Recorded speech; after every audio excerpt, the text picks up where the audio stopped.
Having trouble with your iPhone notifications not showing up after the latest update?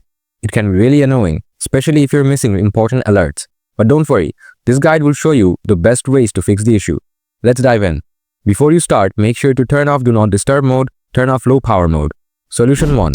Check lock screen notification settings. Open Settings. Scroll down, tap Notifications. Tap Show Previews. Select Always. Go back. Select the app with missing notifications. This can be WhatsApp, Message, or Instagram. For me, I'll select WhatsApp. Make sure to enable Allow Notifications. Ensure that lock screen is toggled on under Alerts. Make sure Show Previews is set to Always or When unlocked. Now, tap on WhatsApp notification settings. Make sure to enable all the important settings from here.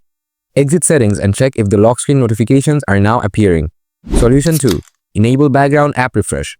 Open Settings. Tap General. Scroll down. Tap Background App Refresh. Tap Background App Refresh again. Select Wi-Fi and cellular data. Solution 3. Reset all settings. Open Settings. Tap General. Scroll down, then Transfer or Reset iPhone. Tap Reset. Choose Reset all settings. Enter your passcode and confirm.